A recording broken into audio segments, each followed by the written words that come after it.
Some Peculiarities of the Eyes, by Phillip K. Doctor. I discovered by accident that the Earth had been invaded by a life form from another planet. However, I have not yet done anything about it. I cannot think what. I wrote to the government, and in response they sent me a brochure on repair and maintenance of wooden houses. In any case, it's common knowledge. I am not the first to discover it. It's even possible that the situation is under control.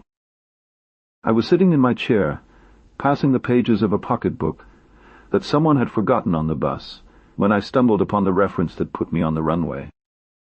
For a moment I didn't react. It took me a while to understand its importance. When I assimilated it, it seemed strange that I had not noticed it immediately.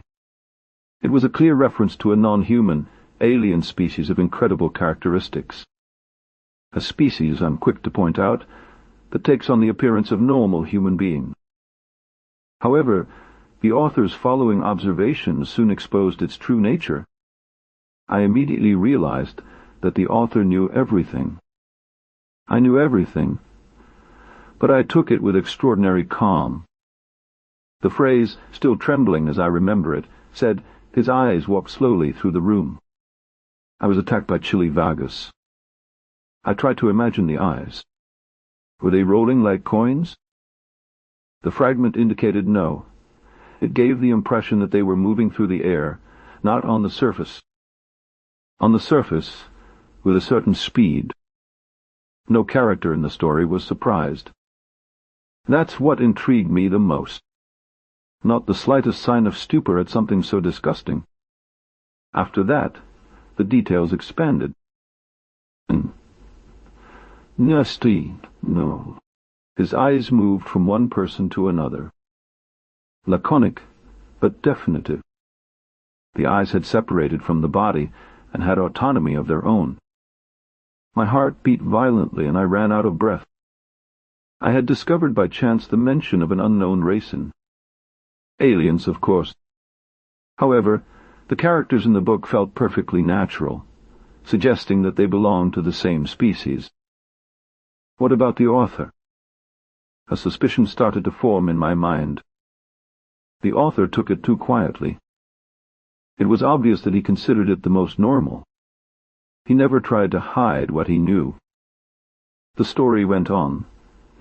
Then her eyes caressed Julia. Julia, being a lady, had the least decency to experience indignation. The description revealed that she red-colored and arched her eyebrows in a sign of irritation. I'll sigh a little relieved. Not all of them were aliens. The narrative continued. Her eyes, with old parsimony, examined every inch of the young woman. Oh, my God! At this point, luckily, the girl turned around and left, ending the situation. I leaned back on the chair, horrified. My wife and family looked at me, amazed. "What's the matter, honey?" asked my wife. I couldn't tell you. Revelations like this would be too much for a normal person. I was supposed to keep it a secret. Nothing, I answered with a strangled voice. I got up, closed the book, and left the room in a hurry. I kept reading in the garage. There was more. I read the next paragraph, trembling from head to toe. Instantly, she asked him to remove it, which he immediately agreed to, smiling. There's no word on what happened to his arm after the guy took it off. Maybe he leaned against the wall, or threw it in the trash. It doesn't matter. In any case, the meaning was diaphonic. It was a race of beings capable of removing parts of their anatomy at will. Eyes, arms, and maybe more. No winking. At this point, my knowledge of biology proved useful. It was obvious that they were simple, single-celled beings, a kind of primitive being made up of a single cell. You're no more developed than a starfish. These little animals can do the same thing.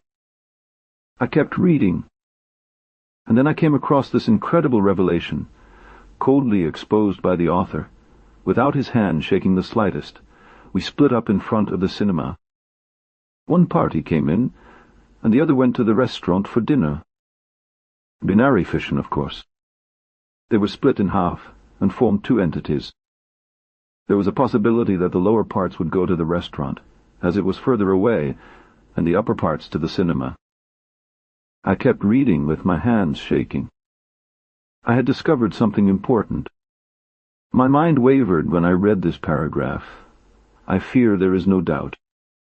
Poor Bibney has lost his mind again. And Bob says he doesn't have guts. But Bibney was as good at it as the next character. This one, however, was just as strange. It's not long before he is described as completely brain deficient. The next paragraph cleared all doubt. Julia, who until now had seemed to me a normal person, also reveals herself as an alien life form. Similar to the rest, with all deliberation, Julia had given her heart to the young man. I didn't find out what the organ was intended for, but it didn't matter. It was evident that Julia had decided to live her usual way, like the other characters in the book. No heart, arms, eyes, brain, guts, splitting in two when the situation required it. No scruples. Then she shake his hand. I was horrified. The very bastard wasn't content with his heart. He was also stuck with his hand. I shake my head, thinking about what he's done to both of you by now. He took his arm. Without repair or consideration, he had gone into action and proceeded to dismember it without further ado. With my face red, I closed the book and got up, but not in time to pass the last reference to those carefree fragments of anatomy whose journeys had put me on the track from the beginning. His eyes followed him down the road and through the meadow. I rushed out of the garage and into the well-heated house, as if those detestable things were chasing me. My wife and kids were playing Monopoly in the kitchen. I joined the game and played with frantic enthusiasm. I was feverish and my teeth were tingling. I'd had enough. I don't want to know anything more about that. Let them come. They're invading the earth. I don't want to get involved in this. I don't have a stomach for that stuff. In the eyes have it. Science Fiction Stories, 1953.